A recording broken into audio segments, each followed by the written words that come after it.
নমস্কার ফ্রেন্ডস, আপনারা হয়তো এটা সকলেই জানেন যে দুবাই অ্যাকচুয়ালি সস্তায় তেল আর ট্যুরিজমের জন্যই দুনিয়াতে বিখ্যাত। কিন্তু আপনি কি জানেন দুবাই আরও একটি জিনিস খুবই বিখ্যাত, আর সেটি কোনো যেমন তেমন জিনিস নয়, বরং সেটি হলো সোনা। হ্যাঁ, তাই আমি গোল্ডের কথা বলছি। দুবাইকে সোনার শহর বলা হয়ে থাকে, কারণ এখানকার মানুষেরা গ্রামে নয় বরং কেজিতে সোনা কিনে থাকে।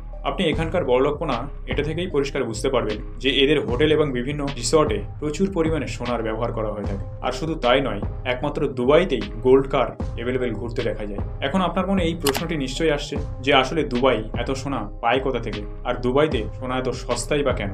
তো আসুন জেনে নেওয়া যাক এই সব প্রশ্নের উত্তর আজকের এই ভিডিওটি থেকে। দুবাই এমন একটি শহর যার গোল্ডের সঙ্গে খুব গভীর সম্পর্ক রয়েছে। দুবাই অয়েল প্রডিউসার হওয়ার পরেও কোটিতে খেলা করে, কিন্তু এদের ইকোনমির একটি বড় লাভ এই গোল্ড এক্সপোর্ট থেকেই আসে। যেসব টুরিস্টরা দুবাইতে ঘুরতে আসে তারা এখান থেকে কম দামে সোনা কিনতে পছন্দ করে। যদি এত সস্তা দামে এত ভালো সোনা পাওয়া যায়, তাহলে কেই বা খালি হাতে যেতে চাই বলুন?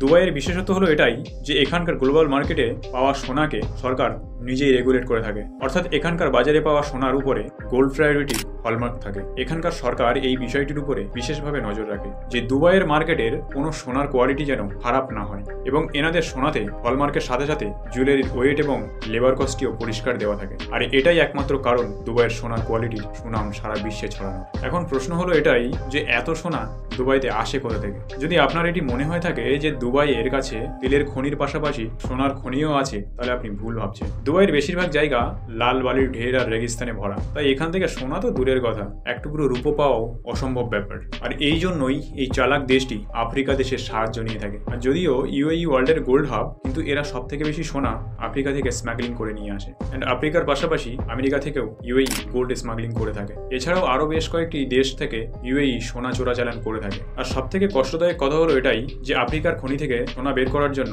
মাইনার এক্সপ্লয়টেশন করা হয়ে থাকে। ছোট ছোট বাচ্চাদের নিয়ে খনির মধ্যে কাজ করানো হয়, আর সব সোনা অবৈধভাবে দুবাইয়ের ঝুড়িতে এসেই পৌঁছায়।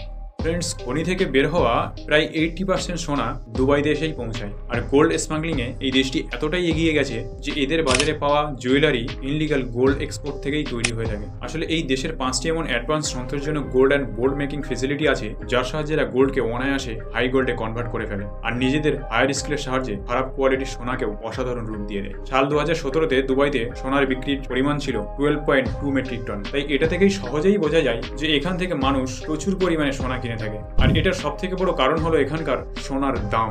সব থেকে আশ্চর্যজনক বিষয় এটাই যে সব থেকে ভালো রিফাইনারি এবং মেকিং ফেসিলিটি ব্যবহার করার পরেও দুবাইতে সোনা অনেক সস্তায় পাওয়া যায়, কেননা বাকি দেশগুলির মতো দুবাইতে সোনার উপরে বিভিন্ন রকমের ট্যাক্স লাগানো নেই। এখান থেকে গোল্ডের জুয়েলারি কেনা ব্যক্তিকে শুধুমাত্র জুয়েলারির দামটাই দিতে হয়, আর সেটির উপর শুধুমাত্র 5% ট্যাক্স লাগু থাকে, যেখানে ভারতে সোনার উপর ভ্যাট, জিএসটি এবং এক্সাইজ ডিউটির মতো ট্যাক্স থাকে, যার জন্য সোনার দাম অনেক বেড়ে যায় আর মানুষের কাছে সোনা অনেক এক্সপেন্সিভ হয়ে যায়। আর ফ্রেন্ডস, সব থেকে মজার বিষয় হলো এটাই যে দুবাইতে ভ্যাট ট্যাক্স 2018 পর থেকেই শুরু হয়েছে। এর আগে এখানে আরো কম দামেই সোনা পাওয়া যেত। এছাড়া দুবাইয়ের প্রত্যেকটি স্টোরে সোনার দাম একই রকম হয়ে থাকে, যা ইন্টারন্যাশনাল প্রাইসকে ফলো করে থাকে। এই জন্য দরদাম করে জুয়েলারির দাম কমানো যায় না। এই অবস্থাতে যদি কেউ চায় যে সে যে কোনো স্টোর থেকে সোনা কিনবে, তো সে একই দামে কিনতে পারবে। আর যদি ইন্টারন্যাশনাল মার্কেটে সোনার দাম কমে গিয়ে থাকে, তাহলে সেই দিনই আপনি আরো কম দামে সোনা কিনতে পারবেন। এছাড়াও দুবাই মার্কেটে আপনি মেকিং চার্জ নিয়ে দোকানদারের সঙ্গে দরদাম করতে পারেন। যদি আপনার এই স্কিলটি ভালো হয়ে থাকে, তাহলে আপনি দুবাই থেকে আরো কম দামেও সোনা কিনতে পারবেন। ফ্রেন্ডস, দুবাই থেকে সবাই এই জন্যই সোনা কেনে, কেননা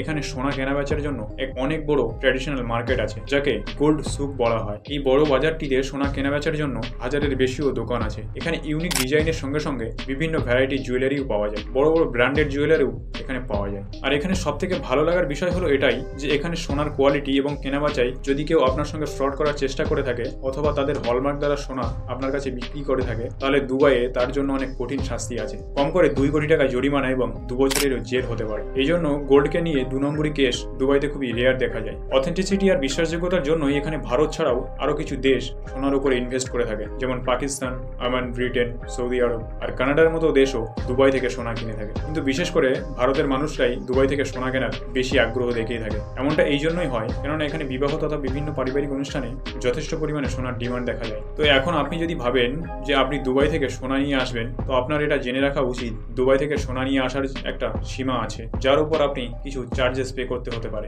আসলে সিবিআইসির মতে আপনি যদি ভারতীয় পুরুষ হয়ে থাকেন আর 1 বছরের বেশি সময় ধরে দুবাইতে থেকে থাকেন, তাহলে আপনি 20 গ্রাম সোনা কিনে ভারতে নিয়ে আসতে পারবেন, কিন্তু তার মূল্য 50,000 টাকার মধ্যে হওয়া চাই। আর যদি আপনি ভারতীয় মহিলা হয়ে থাকেন, তাহলে আপনি 40 গ্রাম পর্যন্ত সোনা কিনে নিয়ে আসতে পারবেন, কিন্তু এর মূল্য 1 লাখ রুপির উপরে হওয়া চলবে না। যদি আপনার মন চাই যে দুবাই থেকে আরো সোনা কিনতে, তাহলে আপনাকে সেই রকম কাস্টম রেট চোকাতে হবে। কখনো কখনো এটা এই বিষয়ের উপরও ডিপেন্ড করে যে আপনি কতদিন যাবত দুবাইতে আছেন আর কতটা সোনা ভারতে নিয়ে আসতে চাইছেন। যেমন 6 মাস দুবাইতে থাকা কোনো ভারতীয় 1 কেজি গোল্ড তার সঙ্গে ভারতে নিয়ে আসতে পারে, কিন্তু তার জন্য তাকে 12.5% স্পেসিফাইড কাস্টম ডিউটির মূল্য দিতে হবে। আর যদি গোল্ড কয়েন 1 কেজির বেশি হয়ে থাকে, তাহলে তাকে 36.05% স্পেসিফাইড কাস্টম ডিউটির মূল্য দিতে হবে। আর এই একই নিয়ম দুবাইতে কিছুদিনের জন্য ঘুরতে যাওয়া ইন্ডিয়ান টুরিস্টদের উপরেও লাগু হয়ে থাকে। একটা কথা তো আমাদেরকে মানতেই হবে যে দুবাইতে পেট্রোলের মতো গোল্ড মার্কেটও দ্রুত গতিতে বেড়ে চলেছে। এখানকার গোল্ড সেক্টরে প্রায় 4086 কোম্পানি কাজ করে। 2021-এ ইউএইর গোল্ড রিজার্ভ 54.85 টন ছিল, তুলনামূলকভাবে 2020-তে অনেক কম ছিল, কিন্তু এখন এই দেশ তাদের গোল্ড এবং গোল্ড মার্কেটকে দ্রুত গতিতে বাড়িয়ে চলেছে। তো ফ্রেন্ডস, আপনারও যদি দুবাই গিয়ে সোনা কেনার ইচ্ছা থাকে, তাহলে অবশ্যই গিয়ে কিনতে পারেন। আজকের ভিডিওটি এই পর্যন্তই। যদি ভিডিওটি ভালো লাগে তাহলে একটি লাইক করুন আর চ্যানেলটিকে সাবস্ক্রাইব করে আমাদের পাশে থাকুন। দেখা হচ্ছে পরবর্তী কোনো ইন্টারেস্টিং ভিডিও নিয়ে। অনেক অনেক ধন্যবাদ সবাইকে।